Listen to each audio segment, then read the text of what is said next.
Internet strangers, Stephanie here with a new What's for Dinner video. The meals I had this week were all budget friendly. They were all pretty simple, but still really tasty. So let's get right into it.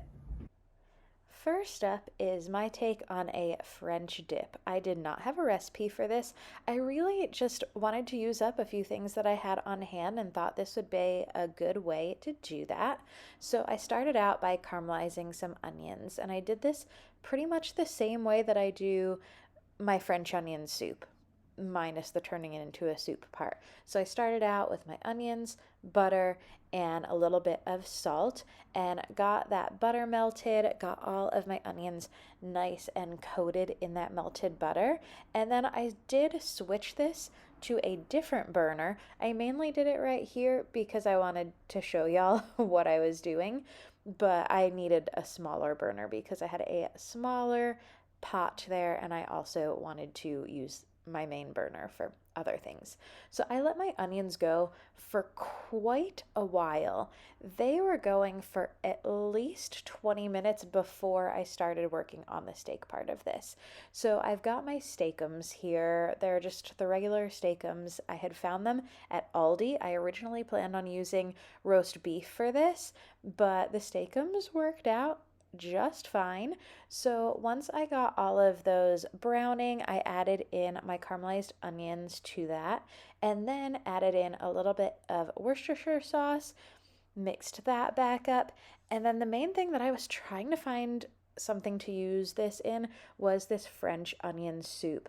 I had gotten this a while back. I had used the first can I bought for a French onion chicken that I really did not like. So I have been holding on to this, trying to think of a way to use it that I might like it. And now I know that this is going to be the way I will use this soup whenever I have it again, because this was really good.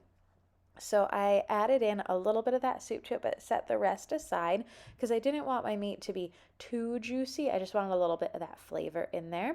So I took a buttered roll that I had already toasted up for a moment in my air fryer and added all of my meat and onions to that, and then I added some Swiss cheese that I had on hand to use up as well, and then put that in the air fryer to let the cheese melt and get nice and toasty. And then in my pot with the kind of drippings, the beef didn't leave that much behind, but I did throw the rest of that French onion soup in there and then let that come together to be my au jus that I could dip the sandwich in. And this was delicious. Highly recommend trying this kind of sandwich if you have not done so before. And then these sides were featured in the video that I posted this past Sunday that I can link down below in the description box. I made a pasta salad with some garden veggies in it, some cucumbers and bell peppers, and a loaded baked potato salad.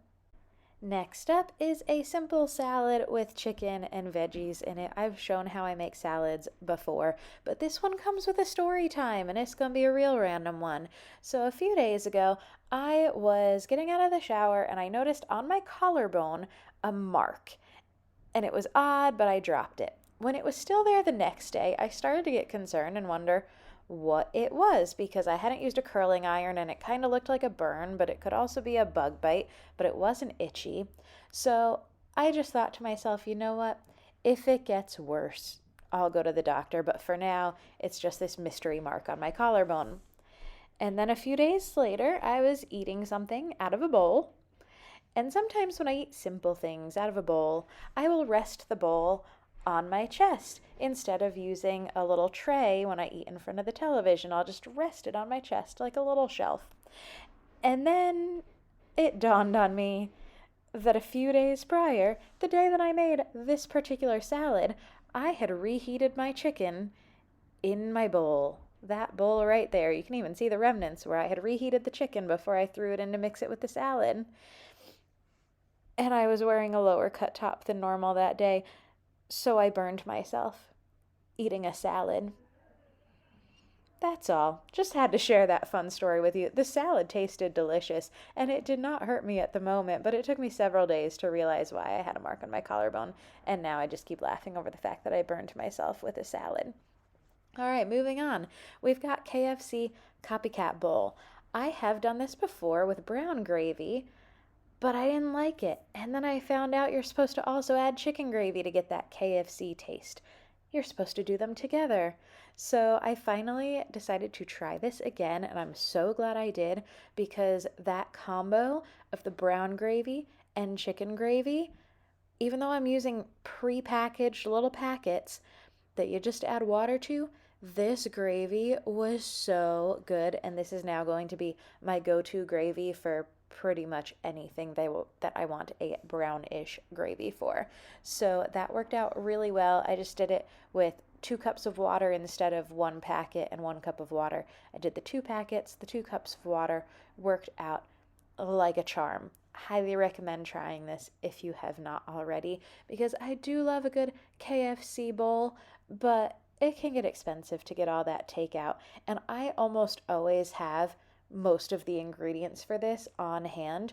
Really, the only thing I have to go out of my way to get is the gravy packets, which now I'll probably keep on hand. You could use fresh mashed potatoes with this that you make, either have leftovers or make them fresh just for this, although I recommend just use your leftovers. But I had a package of the instant mashed potato mix because I did plan on making a bunch of stuff with it.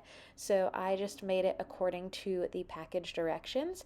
And then once that was all fluffy and my gravy had come together, I started layering all of this together, starting with a bed of mashed potatoes and then a layer of my gravy. And then on top of that, I added some corn. I used part of a bag of corn. I did cook the entire bag, but then I left some aside to use for other things. And then I've got my chicken on top. I used my Just Bare chicken chunks, but you can use any sort of popcorn chicken, or if you have a breaded chicken tenders, you can cut those up and use that. And then I added some cheese on top. I had cheddar on hand, so that's what I used. And this was delicious. I added a little bit more gravy on top to help melt that cheese a little bit.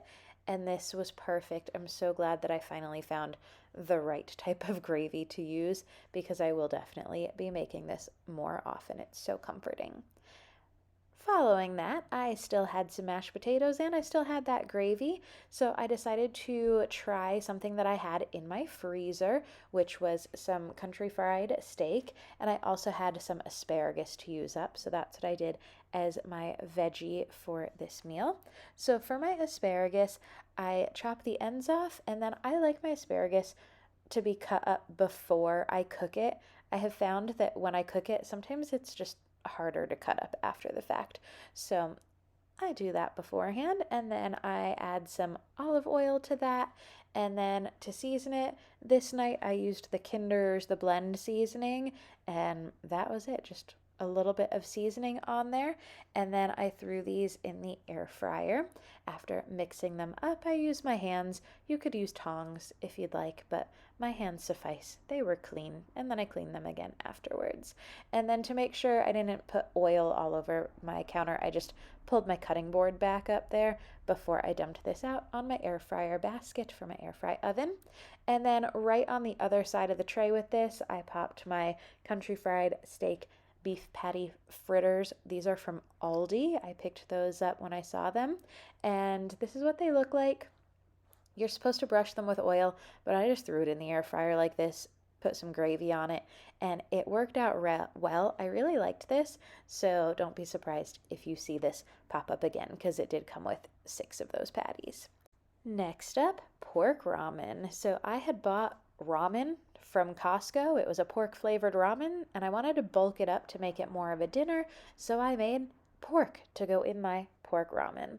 I'm starting out by making a sauce that's going to coat my asparagus and then also serve as a marinade for my pork chop. So I started out with a bunch of minced garlic and then added in all of my soy sauce, and then I added in a little bit of the hoisin sauce as well, and just kind of stirred this all up until all of that hoisin sauce was mixed in with the soy sauce to a good consistency.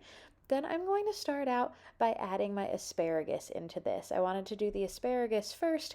That way, once I put my raw pork into this sauce, I'm not following it up with asparagus, even though they are both going to be cooked.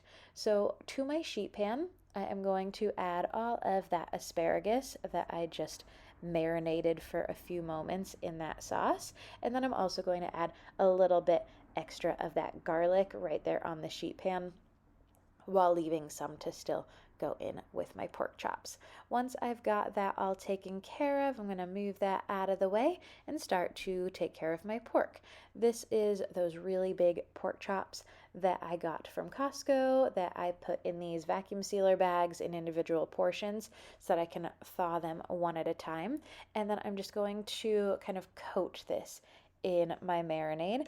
And then I am going to saute this before I put it in the air fryer alongside my asparagus. So for a really big pork chop like this, you do want to make sure it's fully cooked through. So pork has different temperatures for different variations of cooking. So just make sure you can Google and see what temperature your pork should be. But mine did take about 20 minutes at 400 to look like this and to be fully cooked to my liking. So once that was done, I let it rest, and while it was resting, I just followed the package instructions for this tonkatsu ramen that I had gotten from Costco, and then sliced up my pork. It was beautiful. It was delicious. Highly recommend that ramen. And then I've got some rotisserie chicken here. I shredded all of this the night that I made the chicken corn casserole that I showed in last week's video. And when I shred my rotisserie chicken, I do save the skin in a separate bag, because sometimes when I do cook up the rotisserie chicken, I still want that little crunch of the skin. So starting out here, I've got that all laid out on a sheet pan, and then again, more asparagus. I've been very into the asparagus lately. Plus, I got a lot in that package from Costco, and it lasts a long time. So, highly recommend the Costco asparagus. So, I am going to coat that. This time I used the caramelized onion seasoning from Kinder's, and it was very good on that asparagus. And then once it was done, I just pulled that out of the air fryer. I was really just heating it through and cooking up that asparagus. I had some leftover mashed potatoes and then also some more of that gravy that I had with that, and it worked out really well. And then for the final thing in this video, I did really well. Even though I've been having a lot of simple meals, I have not been eating out a lot. So I decided to get some Panda Express. I got the half chow mein, half fried rice with some of the honey sesame chicken and the orange chicken. Thank you so much for watching. I hope y'all enjoyed this video, and if you did, I hope you give it a thumbs up and hit that subscribe button down below if you haven't already.